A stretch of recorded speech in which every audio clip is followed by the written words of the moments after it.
Hello, Rob. How are you? Yes, stove everyone. Hello, Louis. How are Hmm. you? I'm fine, thank you. How are you? How was the fast? It was very easy. For me, it's Very fast. easy. Baruch Hashem. Baruch Mhm. Hashem. No, the I, fast was easy. Easy, easy. Baruch Hashem. For me, it was easy. oh, that's good. Um, who else with us? Dr. Les with us. I see Lonzi Uh, with us. I see Brian and Glenda with us. Gabriel with us. Frank with us. Jeffrey with us. Stephen with us. Iva and Terence. Oh, Baruch Hashem. Okay, good, good, good, good. Okay, Dr. Les, please give us the news, the Okay, updates. so Rav, hope everybody had a very meaningful fast, and that all our tefillahs will be Bezrat Hashem answered. Here in Israel, it was very meaningful this fast. Yeah, and you could see the mood was very intense in Yerushalayim and all over the country. And while we were fasting, Lebanon, the Hezbollah, they fired quite a few hundreds of rockets into northern Israel. But something quite unbelievable, Rav, and it's amazing. They've been for 46 years UNIFIL. UNIFIL is part of the United Nations so-called peacekeeping force, which was supposed to observe on the border that a resolution that Hezbollah wouldn't go to the southern border past the Latani River. And they've been, there's over 10,000 UNIFIL so-called peacekeeping soldiers. And for 46 years, the question is, what have they been doing? And what have they been doing for the last 20 years? Well, what they have been doing is they've been watching Hezbollah penetrate all the villages on the northern border, turning those villages into launching pads in order to try and to destroy Eretz Israel, especially the Galil.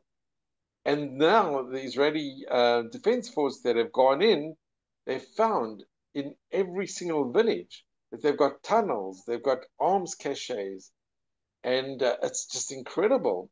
And what's been happening is that there've been here on the Israeli side of the border, massive cement trucks that are closing in and blocking the tunnels that they've already built that goes into Israel through the border.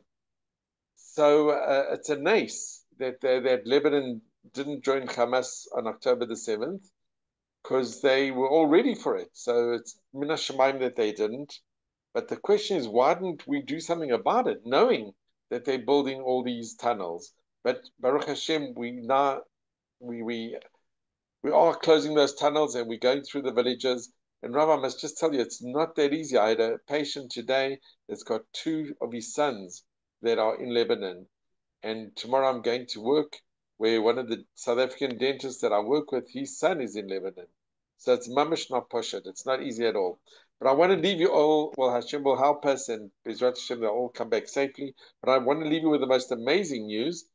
In 1492, when we were expelled, yeah, our history is quite remarkable. But Spain expelled the Yidden in 1492, and or they convert or would be expelled, and many did leave and were expelled. So they now did DNA tests on Christopher Columbus, and they find that he's not Italian, and he's not even like they say maybe he was from other parts of Europe, but they've actually found that he's a Sephardi from the DNA, that he's a Sephardi Jew. And he discovered America, which gave refuge to many Yidden in the same year in 1492. So the founder of the New World, Christopher Columbus, the great hero, turns out to be a Sephardi Jew. This is the latest news that has just been revealed. It's like mamash anes. That's very, very nice. Interesting. Very interesting. Very, very interesting. Shakor, Dr. Les, always for the good update to the good news. Shakor, thank you, Dr. Les, for the update. Okay, Rabotai, I would like to take the opportunity and wish, first of all of you Pitkatava. Pitkatava, it's mean a good letter. What it's mean a good letter? Because we all know on Rosh Hashanah we've been written. We've been written by the book of life, please God, book of good life. Okay? And Yom Kippur, HaKadosh Baruch Hu basically send the letter. Okay? What it means that the letter been written, the letter been sealed, but it's not posted. The postage gonna be usually when is it happening? In Hoshana Rabbah. So what did we say after Yom Kippur? Pitkatava. That means that we're hoping that the letter that the Kadosh Baruch Hu actually wrote on us and sealed us, it's a good letter. What does it mean? It's a good judgment. That's what we call Pitkatava.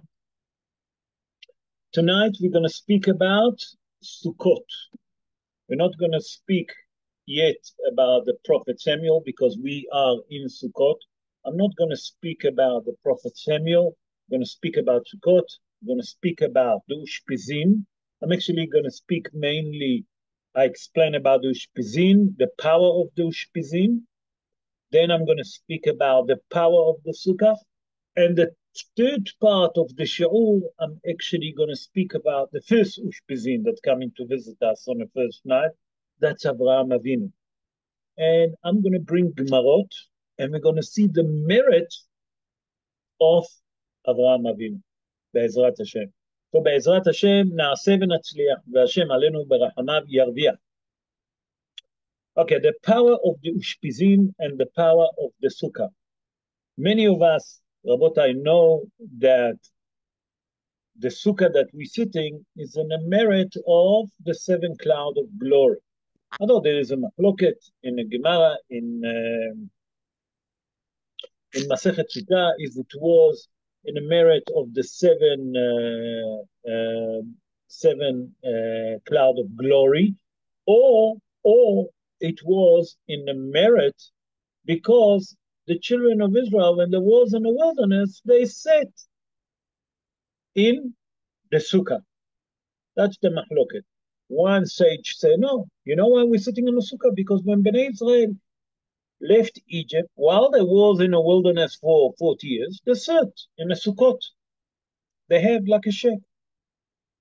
Other opinions say, no, it's in the merit of the seven cloud of glory. And tonight, Be'ezrat Hashem will explain, try to understand what is the power of the Sukkah. So we'll start with that, and then we move to the Ushpizin. Rabbi Shimon Bar Yochai, in the Zohar HaKadosh, in Zohar Hadash, Chelek Gimel, that means on Sefer Vayikra, in page 103, folio 2, he say, you know how he called the Sukkah? Rabbi Shimon Bar Yochai?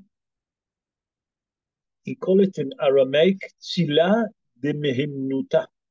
What it means, Tzila de Mehemnuta? It means, in simple English translation, the shadow that causes us to believe. That means by that we're sitting in a sukkah that creates shadow, that we're sitting under that shadow, that help us to believe, to have the faith in HaKadosh Baruch Hu. That's the pshat of that dvarim. But the Zohar HaKadosh continue and tell us something very important. The Zohar HaKadosh tell us that a person should invite to the sukkah, or if he can't invite to the sukkah poor people, he should give poor people money of a meal for every day. So the question becomes, how can we invite the Ushpizin? What it means, the Ushpizin? That's Abraham, Yitzhak, and Yaakov, Moshe, Aaron, David, Yosef, and no, I'm sitting on my time. Yosef or David? David, Yosef, yeah, David and Yosef, yeah. No, Aaron, I forget Aaron, Moshe Aaron, David and Yosef, that's 7. Say the Mefarshim, say the Zohar HaKadosh. You know how you can invite them? By that you actually, when you're sitting on a sukkah, that now sometimes people, please, Baruch Hashem, not many poor people in this world. People need money, yes, but they not really have nothing to eat. He said, by that you're sitting in a sukkah and you inviting the ushpizin, how do you invite them? Said the Zohar Kadosh, by that the person have in mind, okay, first of all, you have to say that he invite them, but by that he have in mind that he gonna give every day of the festival, he gonna give money to poor people. That's mean, if you don't know poor people, you give it to institute. By that you give the money to institute that feed poor people or need people, you fulfill the mitzvah. Say the Zohar Kadosh, by that you're doing it, that's how you're inviting the ushpizin. Now, I just want to explain something very important. What it means, ushpizin? Ushpizin mean visitors. Okay? And Hazal say that to invite the ushpizin, you have to invite to your sukkah every night people to come and share the meal with you. By that you're doing it, you're actually opening the prosperity from heaven on you. HaKadosh Baruch Hu bring abundance of prosperity, physically and spiritually, on a person when he's do that. When a person invite to his sukkah to share with them meal, okay, people that need, that's how HaKadosh Baruch Hu said to Ushpizin, bless that man. And they come and they bless us. Believe it or not. Okay. So now we understand how we can invite Ushpizin and how the Ushpizin actually influence on us prosperity. Okay, so that we understand until here. But come the Zera Shimshon, Rabbi Shimshon Haim Nachmani. He born in the city of Modena in the north of Italy. And he says, he born 318 years ago. In his book, the Zera Shimshon, he asks, what is a person should have in thought when he's sitting in a sukkah? What does a person have to think when he's sitting in a sukkah? So the first thing that we have to have in mind, that we're sitting in a sukkah in a merit of the seven cloud of glory. That HaKadosh Baruch Hu protect Bnei Israel when there was in the wilderness. That means when the children of Israel was for 40 years in the wilderness, HaKadosh Baruch Hu covered them. Okay? Or he actually makes sure that he pumped them with seven cloud of glory. One in the front, one in the back, one in the side, and that's mean on the left, one on the right, one on the top, and one under. And the seven one was in the front of them. That means that the seven was leveling for them the road, make sure that it's going to be easier for the children of Israel to walk. But said the Zera Shimshon, okay, now I understand what I have to have in thought. But what else? What is the hiding behind sitting in a sukkah? And I think here he actually bringing the Zohar HaKadosh, he bring the word of the Zohar HaKadosh. And to understand that, we first have to go to the Midrash. How did the Jewish people merit to have seven clouds of glory? So the Midrash Rabbi on Sefer Bereshit, in chapter 48, verse 6, there it says something very interesting.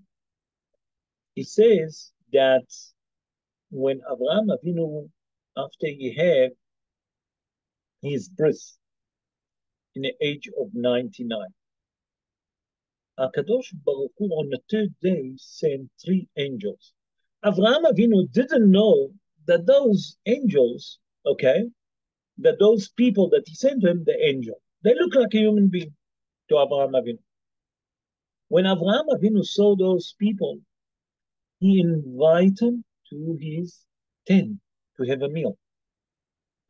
But before he invited them to the tent, the Torah tells us something very interesting that Avraham Avinu told the three angels. What is he said to them? The Torah tells us that Avraham Avinu said to the angel, he didn't know that the angel, I repeat again, he said to them, Hisha'anu tahat ha'etz. Please rest under the tree and enjoy the shadow of the tree. HaKadosh Baruch Hu say, you given my angel, my messengers, a shadow in a hot day. I will make sure that when your children will be in the wilderness, when your grandchildren will be in the wilderness, I will provide for them a shelter. And that's why we have the seven cloud of glory. That's the midrash, the drash of the dvarim. But come the Zohar Kadosh in Parashat Vayera, in page 102, folio 1. And he explained what is mean Hisha'anu tahat ha'etz. What was so special about that tree that Avraham Avinu told the Ovrei Drachim, those that used to walking through his house, please sit under the tree. What was so special about it? Said the Zohar Kadosh that tree was like a rentgen. What it mean a rentgen? Like a device that a person sit under, and he can tell you, he would tell Avraham Avinu if that person is either worshipper, a sorcerer, and etc. Very interesting. The Zohar explained how does it used to work. The Zohar Kadosh say if a person was either worshipper or sorcerer and he used evil forces, immediately the tree didn't give shadow on him. If he wasn't a sorcerer, but he wasn't from the other way also idol believer, he didn't believe in idol, but he didn't believe in God, it will bring shadow on him. If he was an idol worshipper, he didn't give him any shadow. So Avraham Avinu knew how to deal with him, how to convince him. Avraham Avinu used to feed them, and then he used to say to them, thanks. They wanted to thank him. He said, don't thank me. Thank to the person that sent you to me. Thank to the person that given me the ability to feed you. And they used to say, who's that? He used to explain to them, there is a creator. But come the Zohar Kadosh and saying something very interesting. Avraham Avinu, before he used to invite anyone to his house, used to put them under the tree. When I say to his house, that's mean into his tent. So everyone have to go through the sauna, what we call it. That thing used to sense him. And he used to see what kind of a person he is. Comes the Zera Shimshon and say something very interesting. The Zera Shimshon say, and he bring the Zohar Kadosh, that the power of the tree, it wasn't only to see if the person is an idol worshiper or not, if he's a sorcerer, he's a witchcrafter, and etc. He said the tree have also the ability and the strength to eliminate those desire of worshipping idols, sorcery, and witchcraft. He said when we're sitting in a sukkah, and that's the Hidush, come here, the Zera Shimshon, listen to it carefully. When we sit in a sukkah, the strength of the sukkah is to eliminate all the sorcery, all the evil forces that there is in the world that try to go against the Jewish people, that tried to criticize badly against the Jewish people. All of those sorcerers, all of those evil forces. When a person sits in a sukkah, he eliminates a lot of evil forces from the world. And that's the strength of the sukkah, said the Zerah. So now we can understand what's the strength of the Ushpizim. When we invite the Ushpizim, when we invite poor people to our place, number one, or if we can't have poor people that we don't know, we take that money and we give it to an institute that can feed people in needs. And also, what's the power of a sukkah? When the people sit in the sukkah, what's the strength of the sukkah by sitting in a sukkah? And that's the Hiddush. So until now, we done one part of the shi'ur that speak about the Ushpizin, the strength of the Ushpizin, and the strength of the sukkah, the merit of the sukkah. Now, I would like to move on to something else. As I spoke at the beginning, we say that the first Ushpizin is visitors. The first visitors that come to visit us on the first night, who is it? Avraham Avinu, we say. With him coming another 6 Ushpizin. Yitzhak Avinu, Yaakov Avinu. That means when the Ushpizin come, who's the leader? It's Avraham Avinu on the first night. On the second night, who's the leader? Yitzhak Avinu. On the third night, Yaakov Avinu. On the fourth night, Moshe Rabbeinu. On the fifth night, who come? Aaron. After that come Yosef. And after that come David. That means in every night, the leader of the night come first. With him come the other 6 Ushpizim. Not like many people think, and the Zohar HaKadosh explained that specifically, that when the Ushpizim come, he doesn't come by himself. He comes with all the other 6 Ushpizim. And tonight I would like to speak about the first Ushpizim, because the first night of Sukkot going to be on Wednesday night. And I not going to have a lot of chance actually to speak about Sukkot. So I decided to speak about Avraham Avinu, because he's the first Ushpizim that we're going to see on Wednesday night, Thursday. But to understand the strength of Avraham Avinu, I would like to go to a famous Gemara in Masechet Baba Kama, page 50, folio 1.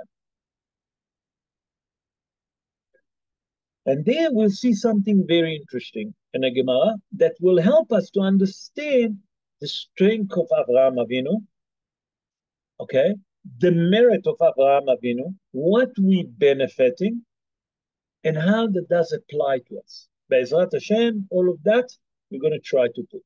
So now we're going to start with the Gemara. The Gemara in Masechet Baba Kama, Nun Amud Aleph, that means 50 folio 1. Hazal tell us something very interesting. They tell us a story about the person that called Nehoniah Hofer Shihim. Nehoniah Hofer Shihim. What does it mean, Nehoniah Hofer Shihim?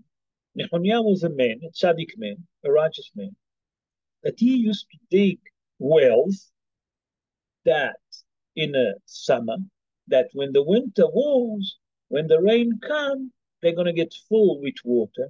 When people come in summer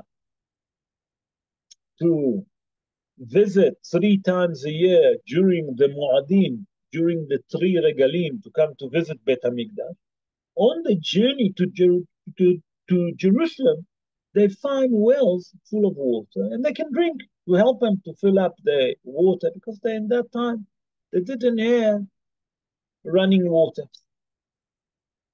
So Nehoniah used to dig deep, very deep hole, deep wells, and they used to fill it up. When the rain comes, used to fill it up with water.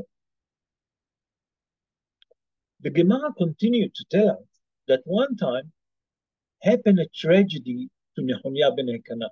What happened? That his daughter fell to one of those wells. And as you know, in that time, we're talking about during the time of the Second Temple, Rabotai. That's over 2,500 years ago, if you look at it. Not many sophisticated group was in that time, like Hatzalah or like Ezra and that kind of thing. They didn't have sophisticated step ladders. They didn't have sophisticated tools to save people. When the people saw that the daughter of Nehemiah Hofer Shechim fell into one of these wells, they ran to tell to who? To Rabbi Hananiah ben Dosa. Why dafka to Rabbi Hananiah ben Dosa? Sorry. חז"ל tell us in הגמרא, רבי חניה בן דוסה היה מלומד בניסים. What it mean היה מלומד בניסים? Rabbi Hananiah ben Dosa used to pray and he used to create miracle. One time, just for us to understand, Rabbi Hananiah ben Dosa was very poor person.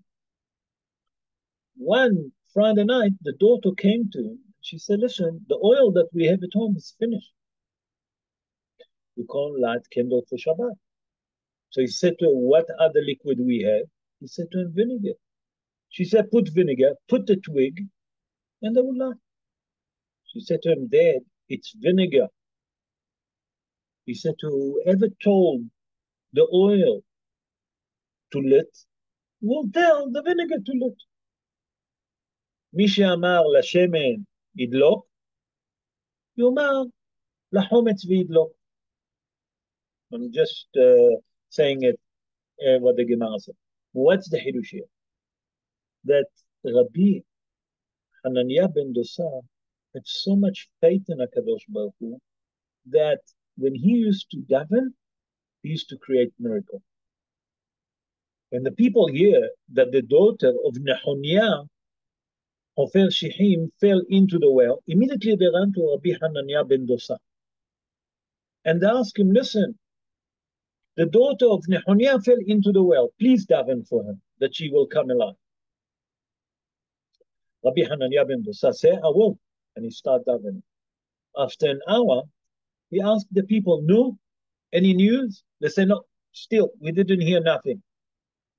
I will continue in daven. By the second hour, he said, no, any good news? Did you hear anything? We didn't hear nothing. He said, I will continue in daven. By the third hour, listen to that. Now he gone to them and he told them, she's alive and she's at home and she's well. Oh. The people looked at him. They said, but we didn't hear nothing. He said, go and check. Chazal said that they're going to check and they find the daughter of Nehemiah ben Nehemiah Hofer Shechim, that she's alive and well. They asked her, how did you survive? She said, while I was in a well, I see an old man coming with a ram and asked me to follow him. And I followed him and he brought me home. Rashi HaKadosh, Rabbi Shlomo Yitzhaki, he born in the city of Troa 984 years ago in the north of France, explained in his commentary on the Gemara that was Abraham Avinu, and the ram was the ram of Yitzhak Avinu. Okay? The people come back to Nehemiah ben Elkanah and said to him, tell me, how did you knew that the daughter is alive and well? Are you a prophet or what? No, I'm not a prophet, and I'm not the son of a prophet. He said to them, I said, what did he say? The Mefarshim asked, what did you say? דבר שהצטער בו צדיק, זה ייכשל בו זרעו?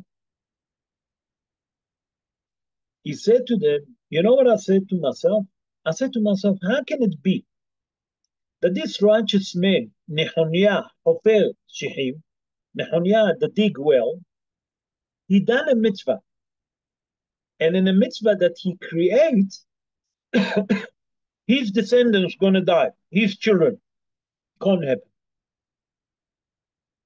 That's the story of the Gemara. And here there's few questions that we have to ask. First of all, how did Rabbi Hananiah ben Dosa knew that the daughter of Nehoniah, after 3 hours, she's well and she's at home? And why he didn't know it by the first hour, by the second hour, only by the third hour? Question number one. Question number two, I don't understand. What's the connection of Abraham Avinu and the reign of Yitzhak Avinu to the story of the daughter of Nehoniah Hofer Shechim? Nehoniah that dig the well. Okay? And the third question that we have to ask, why, and that's the key, Rabbi Hananiah ben Dosa say, דבר שהתקשה באותו צדיק, שהצטער באותו צדיק, to be accurate, ייכשל זרעו בו. Why did he say דבר? Be'ezrat Hashem, we'll explain those three questions, and we'll see what's that story in a Gemara Masechet Baba Kama try to teach us, and how does it belong to Abraham Avinu, and what can we learn from it. So the first question that we ask, how did the Rabbi Hananiah ben Dosa knew that the daughter of Nehoniah still alive, only on the third hours? So the Mefarshim explain like this. The Mefarshim say that Rabbi Hananiah ben Dosa knew that when a person falls to a well, he'll manage to survive only for 3 hours in daytime. Why? Because a person can somehow float and he's not going to die. Because after 3 hours, he wouldn't have any more energy, he will drown. But for 3 hours, he can survive. That's the pshat of the dvarim. But we will connect it be'ezrat Hashem. The second question that we ask, what's the connection of Abraham Avinu and the reign of Yitzhak Avinu to that story? And here come the Maharsha. Who was the Maharsha? The famous, you hear all the time, Maharsha, Maharsha. Who is Maharsha? Maharsha is actually Rabbi Shmuel ben Eliezer. But they call them the Maharsha. What is Maharsha? It's Morenu Harav Rabbi Shmuel Idlish. Why do they call it Idlish? So the story goes like this. The Maharsha married a woman, and his mother-in-law was a businesswoman. And she said to him, listen, you're a great Talmid Chacham. I don't want you to work. I'm going to work. I'm going to provide for you whatever you need. And she said to her daughter, at lunchtime, when your husband comes from the yeshiva, I'm going to make his meal for him, not you. And because of that, they call him the Maharsha, Rabbi Shmuel Idel, because his mother-in-law, her name was Idel. He born in Krakow, in Poland. He was also the rabbi of Krakow. He born 469 years ago. And he wrote commentary on a Shas, on a Talmud. And he wrote a commentary, very interesting, in a Gemara in Masechet Ketubot in page 122, folio 2. And there he explained something very interesting. He explained like this. He explained that when the daughter of Nehoniah ben Akana fell into the well, Abraham Avinu have to come. Okay? He come with what? With a ram. You say, you know why? Because that story come to teach us a great principle. That sometimes the Jewish people doesn't have enough merit. And they need a salvation. Who did they receive the salvation from? In the merit of Abraham Avinu and Yitzhak Avinu. Abraham Avinu that took his son to the Akedah. Yitzhak Avinu that was willing in the age of 37 to be sacrificed. The merit of Abraham Avinu that after 100 years, he had the only son that he loved. Who that was? Not Ishmael. No. יצחק אבינו. קח את בנך אשר אהבת את יצחק, וישאנה עקדה. הקדוש ברוך הוא said to Moshe Rabbeinu, take your son that you loved. Who's that? יצחק אבינו, the Torah says. ועלהו לעולה. Oh? What happened? Abraham Avinu was willing to take the son that he waited for 100 years to sacrifice. Yitzhak Avinu that was in the age of 37. Strong boy, young boy, strength, גיל 30 לכוח. חז"ל in משנה מסכת אבות tell us. Strength, strong. His father's 137.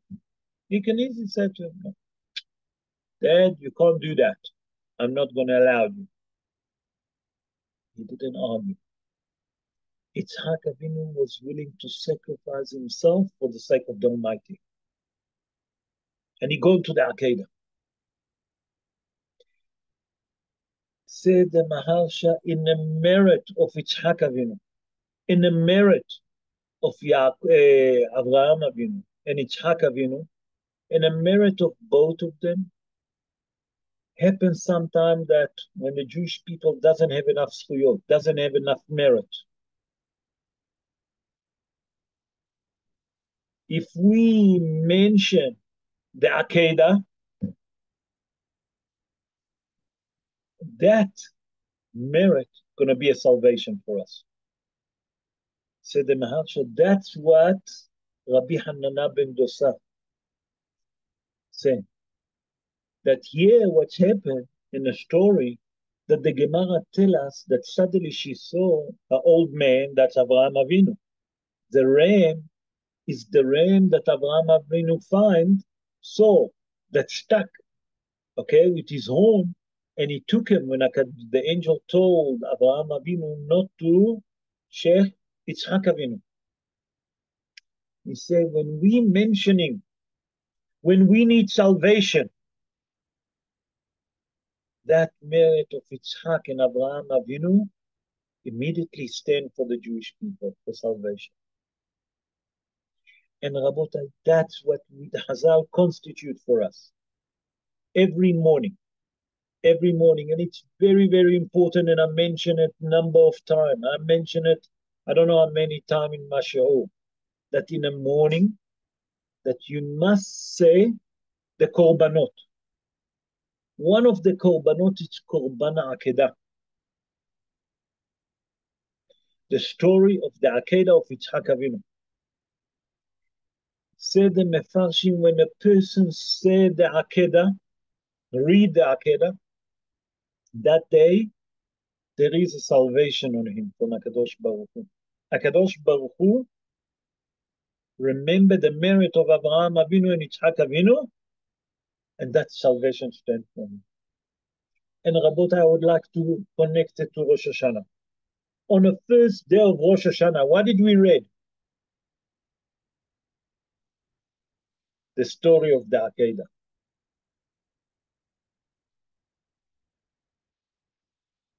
Why dafka the story of the Akedah? That the merit of the Akedah, that merit of Avraham and Yitzhak Avinu will stand for us on the day of judgment.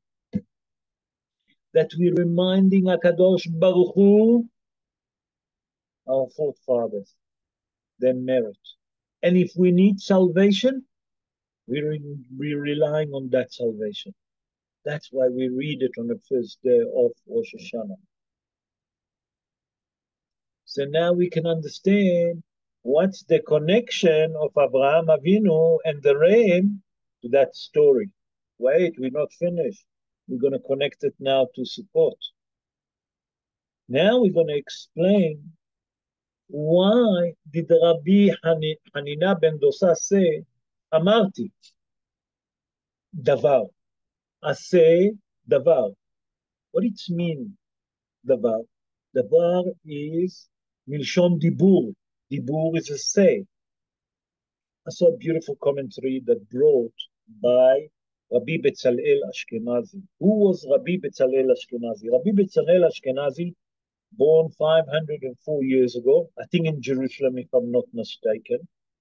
And he was the uncle of Rabbeinu HaKadosh, Rabbi Yitzhak Luria Ashkenazi, Rabbeinu Ha'ari HaKadosh, Rabbi Yitzhak Luria Ashkenazi. He actually was the first person to teach him the Torah. He was his rabbi to teach him. And Rabbi Bezalel Ashkenazi wrote a book, Hashita HaMekubetzet. That's the name of the book, Shita Mekubetzet. What does it mean? Sorry. Shita Mekubetzet, it's a book with 22 volumes. It's all about the Shas, all about the Talmud, all about the Gemara, that he explains stories that happen, okay, in the Gemara. And he tackled that Gemara in Masechet Baba Kama, page 50, folio 1. He said something very interesting. He said that Rabbi Hanina ben Dosa said, דבר שהתקשה בו אותו צדיק, ייכשל בו זרעו. He said, Rabbi Bezalel Ashkenazi, something extraordinary. He said that Rabbi Hanina ben Dosa said that here he used the power of words. That means the energy that hiding behind talking. And he said like this. He says that you know why Rabbi Hanina ben Dosa say דבר שנתקשה בו צדיק זה, that the strength, the energy, the so much work that Nehoniah Hofer Sihim put to dig the well to create mitzvah, that people can come when they're coming during the 3 regalim to come to Eretz Israel, that they'll have water, to come to Yerushalayim, okay, on a 3 Moadim, that means 3 times a year, that means Pesach, Shavuot, and Sukkot. So he used to provide wells full of water. Say Rabbi Hananiah ben Dosa, I actually use what we call the character trait of measure for measure. I use the good energy that we can bring from talking positively. He said that there is in the world what we call Hanhaga. Hanhaga, it's kind of a character trait. And he wanted to bring the character of HaKadosh Baruch Hu measure for measure. And he explained like this. What Rabbi Hanina ben Dosa tried, and he said to HaKadosh Baruch Hu when he was davening, look at that man. He put all of his effort, all of his energy to make mitzvah.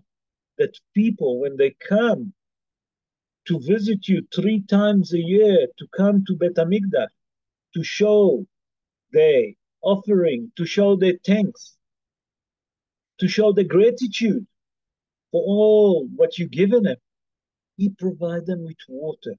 He tried to make it easier for them. That means say the Shita Mekubetzet that Rabbi Hanina ben Dosa actually here pressed the button. What's the button?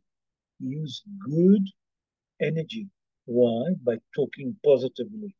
He said to HaKadosh Baruch Hu, look at that person. He tried to do good. Can't happen that his descendants, his daughter Chas v'Shalom, gonna die from that mitzvah that he made. He make a mitzvah. None of his descendants, Chas v'Shalom, gonna get harmed from that. What do we learn from here, Rabota? What is the Hidush here? The Hidush here that when, first of all, we have to understand what it means, the character trait measure for measure.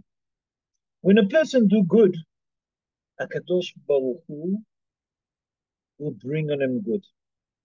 Will make sure that good happen to him.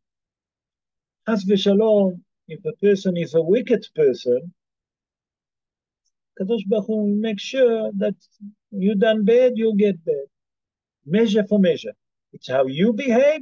That's how HaKadosh Baruch Hu treat you. That's what does it mean? That you judge yourself. The Mefarshim explain. The way that the person behaves, that's how he gets his sentence. You do good, HaKadosh Baruch Hu will influence on you good.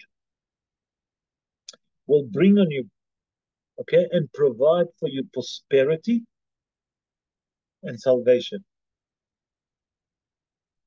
But Chas v'Shalom, if a person doesn't do good, you receive measure for measure.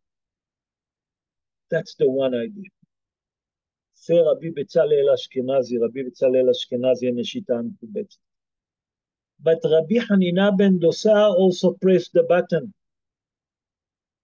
that he used the merit of the father, Nehonah, that used to dig the wells. And he said to HaKadosh Baruch Hu, how can it be that the merit of a man that tried to make sure that it's going to be easier for those that coming to bring the sacrifice, coming to say thank you, coming to show the gratitude, make the life easier, he's going to suffer. That means, say Hazal, that Rabbi Hanina ben Dosa, when he said, Davar shenitkasha bo tzadik ze, Davar, he starts with positive. To teach us that when we talk positively, we think positively, positive thing will happen. But if we think negatively, Chas v'Shalom, if we talk negatively all the time, is measure for measure. Said the Shita Mekubetzel Rabbi Betzalel Ashkenazi, the story of Avraham Avinu come to teach us. Avraham Avinu was Ish Chesed, the man of kindness. His merit and the merit of Yitzhak Avinu still standing for us whenever we need salvation. But the merit of Avraham Avinu is also by talking positively, thinking positively. And when you think positively and you do kindness, HaKadosh Baruch Hu automatically, measure for measure. You done kindness? I'll do kindness with you. You help people, I'll help you. That's the Hidush here. That Avraham Avinu was man of kindness. Until today, we're benefiting from his kindness. Kadosh Baruch Hu tried to teach us something very important. That in this world, there is a judge. There is a din v'dayan. There is a judgment. Don't think that you can do bad and you're not going to pay for it. This world is not a free ride. There's no free ride. Or let's call it in our language, there is no free meal. You do good, Kadosh Baruch Hu will make sure that you get your meal. What a beautiful meal. Because why? You done kindness. You done mitzvah. But has v'shalom, when a person do bad deeds, HaKadosh Baruch Hu will give him a meal according to his deeds. Said the Shita Mekubetzet, that's the Hidushia. Why? Rabbi Hanania ben Dosa say, דבר שנתקשה בו. Remember the merit of a father. How hard he worked to dig those wells. How difficult it was for him to dig those wells. That he needed, what is he needed? He needed miracle. Now, I'm going to send the man of kindness. Who was the man of kindness? Abraham Avinu and the rain. That in the merit of that, he survived. And that's the Hidush here, Rabotai, to teach us something very important. From here, we can learn very important thing, a very important principle. If we think positively, number one, positive thing going to happen to us. We think good things going to happen to us. Has v'shalom, if we think exactly the opposite way, I don't want to continue. Also, we can learn from here, when a person do good, measure for measure, Kadosh Baruch Hu judge him. If you done good, Kadosh Baruch Hu judge you good. The way that we judge others, that's how we judge ourselves. And why am I saying it? Sometimes we come to shul early and we see a person come late and we say, look at that person, look, now it's time to come to shul. It's the end of the shul. The davening going to finish in another 5-10 minutes. Now it's the time to come to shul. Say, HaKadosh Baruch Hu, if you judge him like this, let's see when you come one day late. Never mind what was the excuse. You slept, you was tired, you didn't feel well. Look at him positively. Maybe he was sick. He said, with all the heavy head, with everything, I'm still going to shul. He couldn't get up. But he loved HaKadosh Baruch Hu, so he came for the last 10 minutes. To teach us one important thing, Rabotai, from all of this story. The same like Abraham Avinu judge everyone favorably, and I'm going now beginning to the tree, to the schach, to the Midrash, the Bereshit Rabbah, to teach us something very important.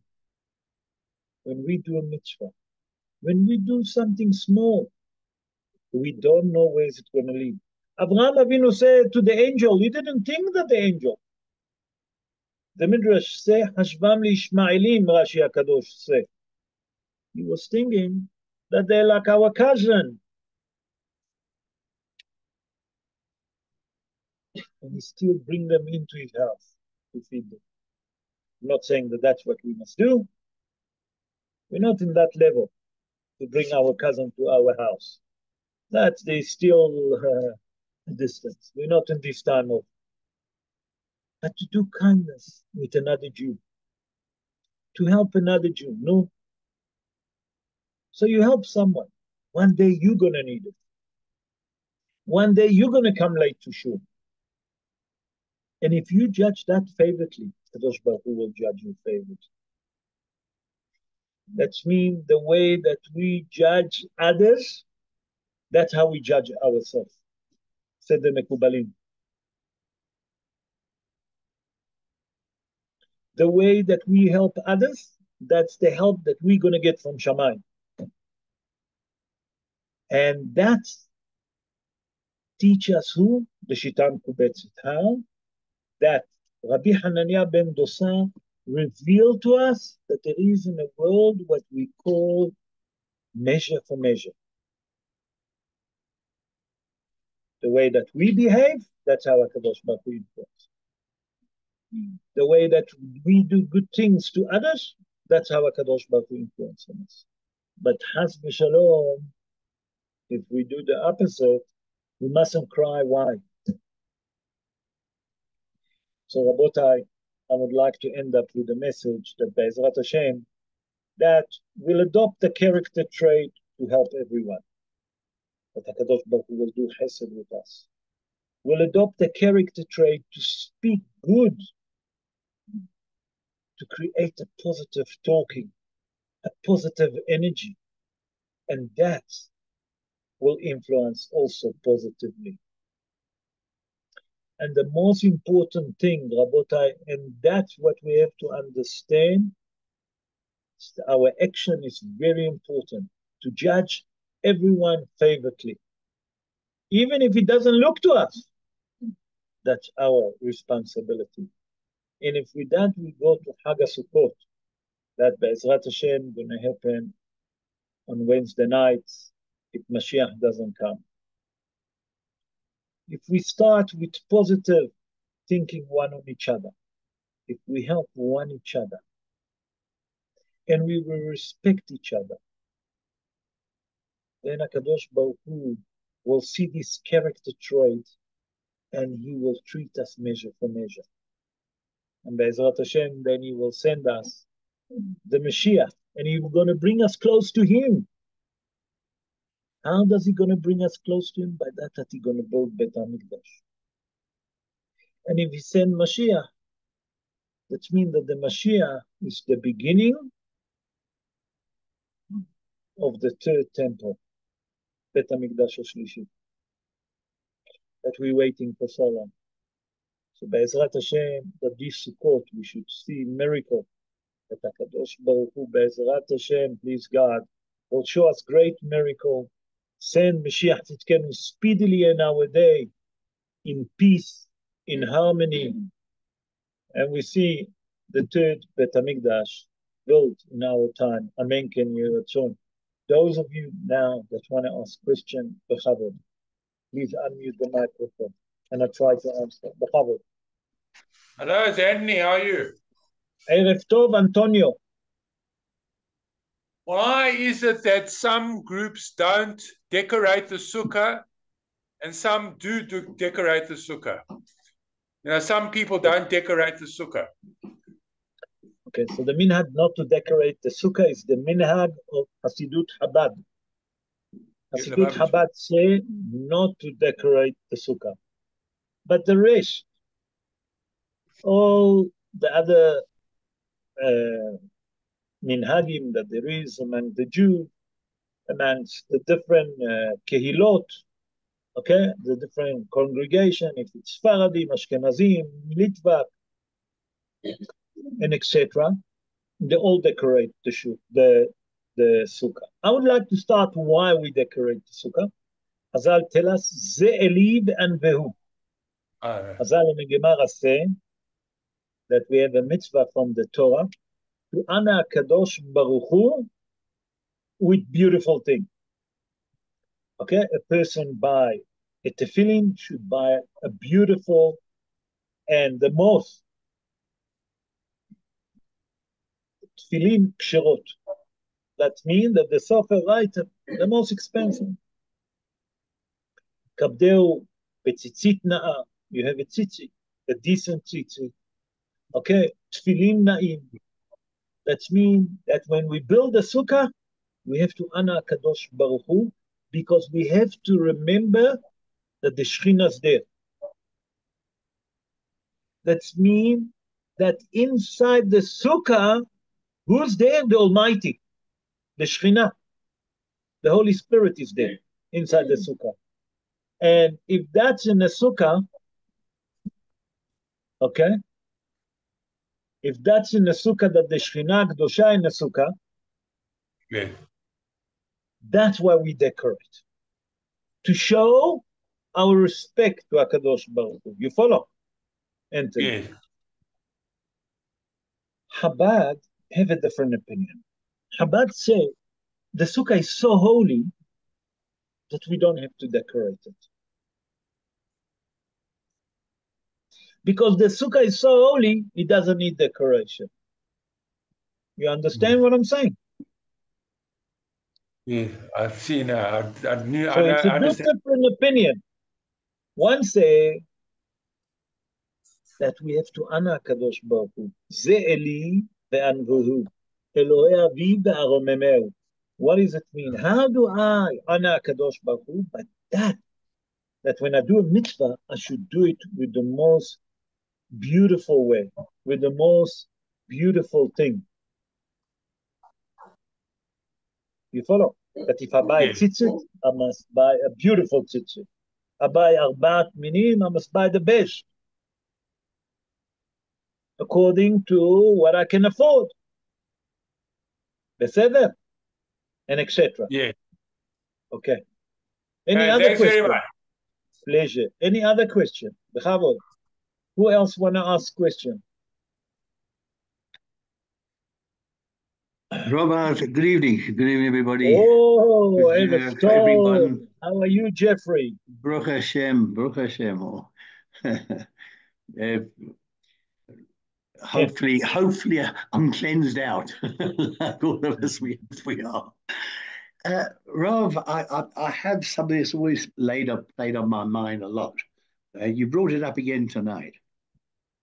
You spoke about the story of Nehemiah with the digging of the wells and all the good deeds that he did and what have you. And his daughter fell in the well. Now, she also has got merits and demerits. How is it possible to draw on the father's merit for the daughter if her merits weren't right? Okay. Beautiful question. So first of all, can I make your question a bit more spicy? Let's make it Yes. more difficult. You ask why did they use the merit of the father and not of the daughter, basically?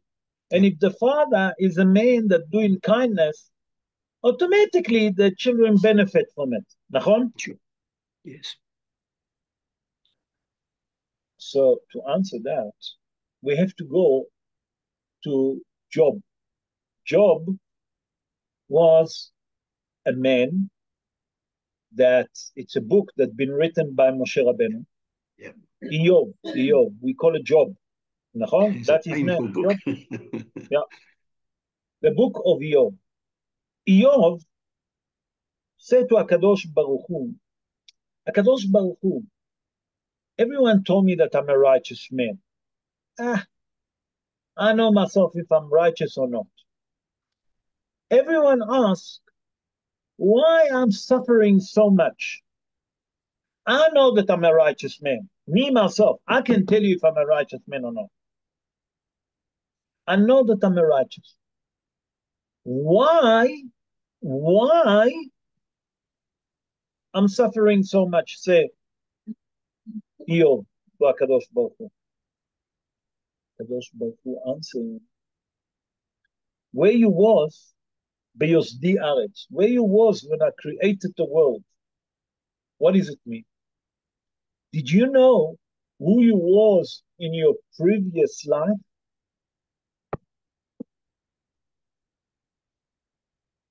Did you know what's happened to you with your previous life?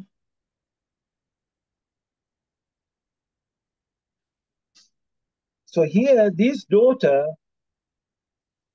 her judgment was to fall to a well.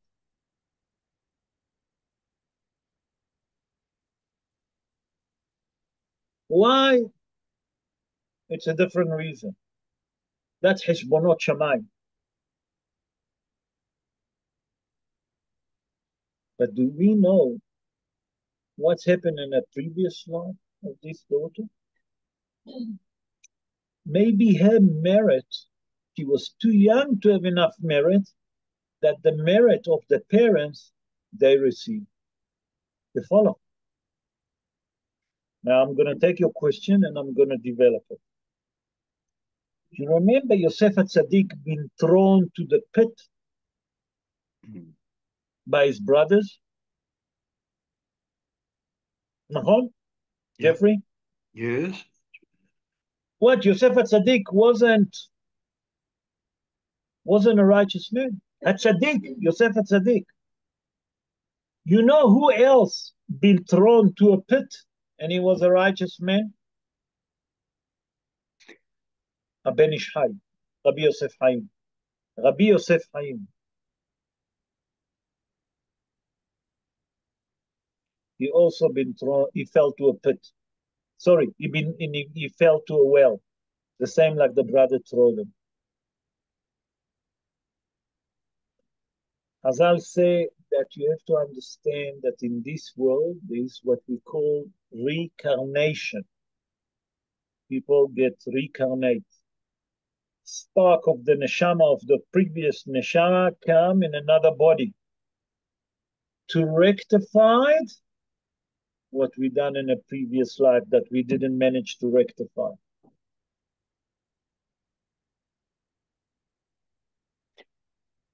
Yes. So this girl that fell into the pit, she needed the merit of her father. She needed the merit of her father because we don't know what's happened with her in the previous life. Yes. Now you understand? Yes. And I'll give you an example. Sometimes you're driving. Somehow you get to a place that you didn't even think that you're going to be there, and you go through there, but you are playing different routes. Something told me to go through that route. Why Dafka? Sometimes you find that Akadosh Baruch Hu makes sure that all your work it's with certain people, with certain place, with certain countries, and you, for example, can understand me very well. Why Dafka in this country? Why Dafka to go Dafka through these routes when I drive? But usually I go through a different routes. But today I decided to go through that route. I don't know how.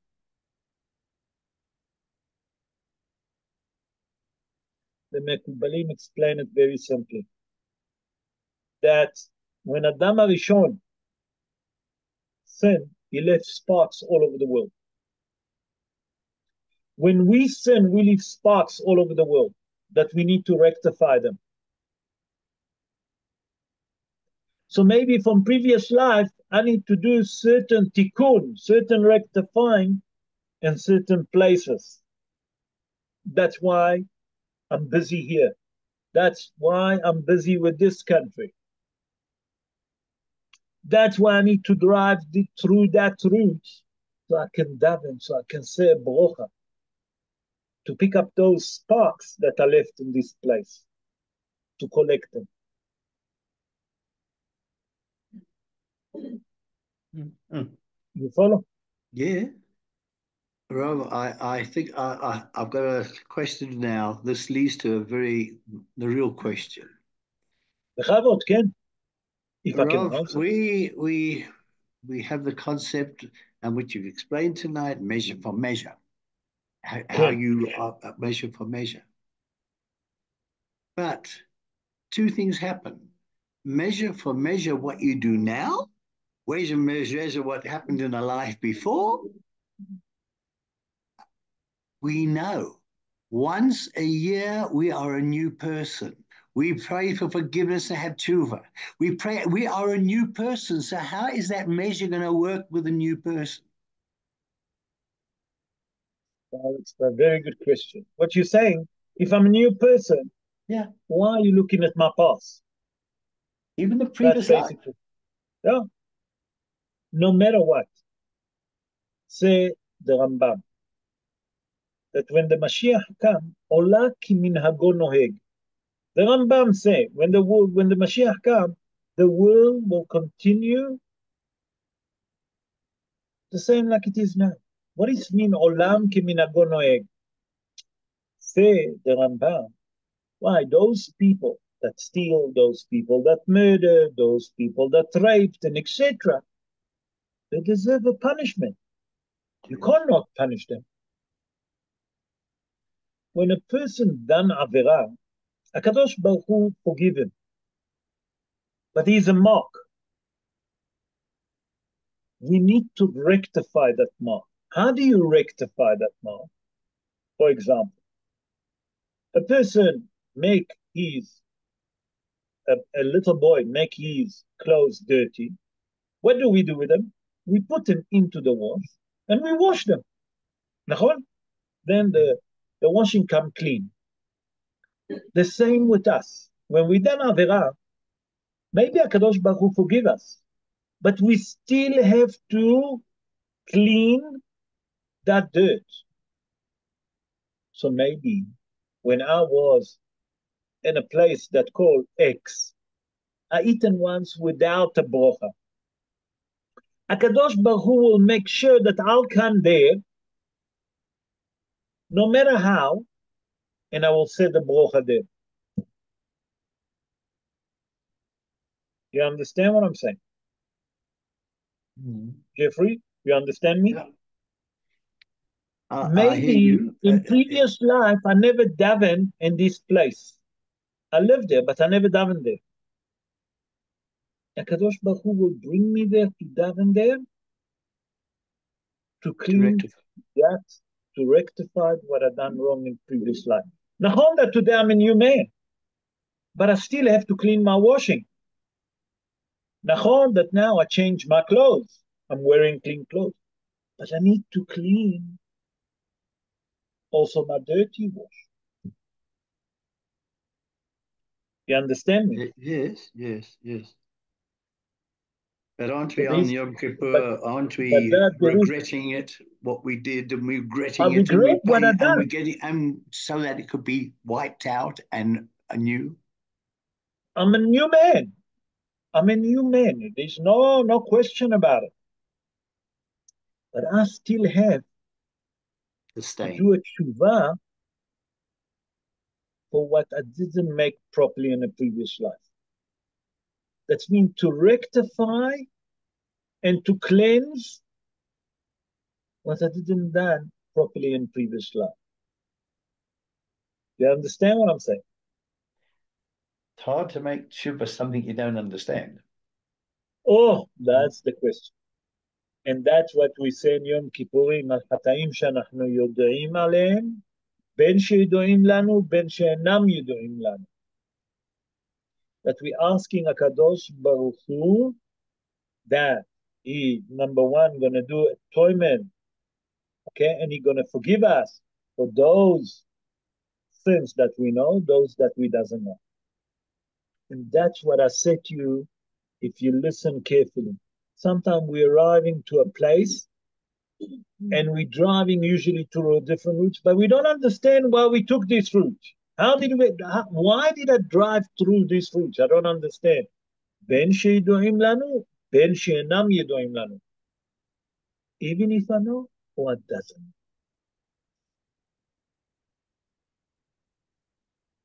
Yeah. You understand? HaKadosh Baruch Hu have mercy and compassion with us, that sometimes he take us through a journey and we don't understand even the journey. And we're rectifying what we done wrong. Let me give you an example. You travel a lot to Mozambique. Correct me if I'm wrong. Yeah, correct. Sometimes on the way, you stop in certain places because you drive in a certain route. Happen to you, I'm sure, number of times that you stop in a different places that you usually stop. Sure. Why? You can't explain it. You can say, you know what, I need it here. It's all excuse. Because here you need to rectify something that you didn't finish to rectify. And when that tikkun finish, you'll never be there anymore.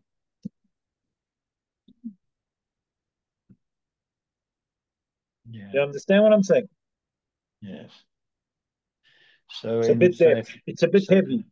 Yeah. Okay. You understand? Sometimes you see people when they start to do tshuva. They start to do tshuva. They start with one shul. They start with certain school. And then they found that this shul that they originally started, it's not anymore where you have to be. You have to grow up. So what is he doing? He moved to a different shul. Because he found that the first shul was not on his level. Now he's going up. HaKadosh Baruch Hu said that your tikkun in this shul finished. Now I want you to get a higher level. I want you to focus more. I want you to daven slowly. I want you to be in a shul that is not too much talking, and etc. You follow what I'm trying to say? Yes. So, I want you to go to a shul that you can have more shaorim, more spirituality. You understand what I'm saying? yes, yeah. And that's how it works. And by the way, that's what Yonah come to teach us. Why did we read Yonah on Yom Kippur? What's the hidush? What does Yonah have to do with Yom Kippur? So the pshat of the dvarim that he teach you about tshuva, how Nineveh done tshuva, to teach us that we do tshuva and HaKadosh Baruch Hu will never punish. Another thing that it's come to teach us, that to never give up, that always there is a hope.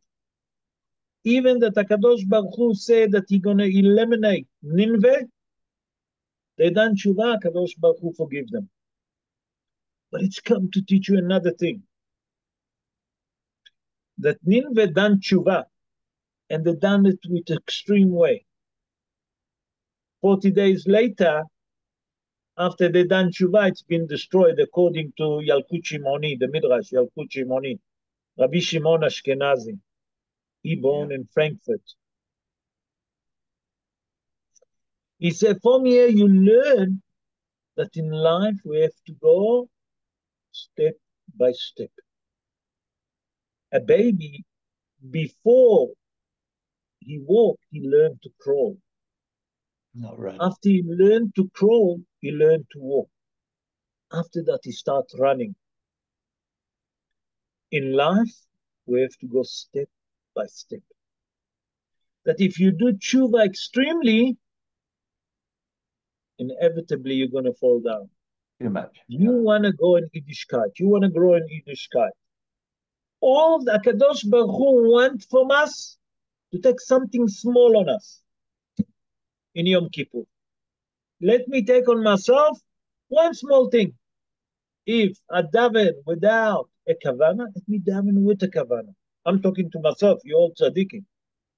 A person that usually doesn't stay to the end of the tefillah, let me stand until I finish Aleinu Leshabeach.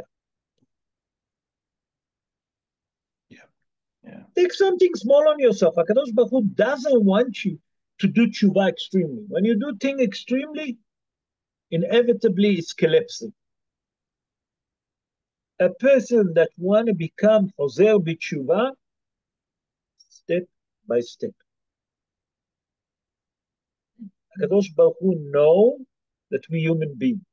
HaKadosh Baruch Hu know that we have Yetzer Hara, the evil inclination, that entice us to do the wrong thing. But HaKadosh Baruch Hu is our father. The same like a father treats his kid. When the father get upset when the son doing something wrong, he never said to him, listen, check. When the son come and say, Daddy, I'm sorry what I done. I really regret. I behaved badly. The father immediately said, no problem, my boy. Hug him and accept him back. That's HaKadosh Baruch Hu. All he wants to hear the sorry from us. He doesn't want us to climb mountain. Because in the moment that you start climbing mountain, there is one thing. There is one way down. And it's going to be very hard and sore. when we fall. So what did HaKadosh Baruch Hu say to us? In Yom Kippur, do one step for me. Take something small on yourself. Make sure that you can do it. Continue with that. You didn't learn halacha? Learn one halacha a day extra. That's all. He doesn't want us to conquer mountain, but he wants us to do what we're doing properly. Sure. Beseder? I hope that I explain it properly. Cool. Yeah. Anyway, Rav, it must be very difficult giving a share to all us tzaddikim. You keep saying we're all tzaddikim. You are tzaddikim. Thanks for that. Listen, let me tell you something. For people to spend an hour and a half, listening and observing, that's me. That you all tzaddikim. You know, people think that it's easy. It's not easy. May we all aspire to that. Thank Amen. you, Rav.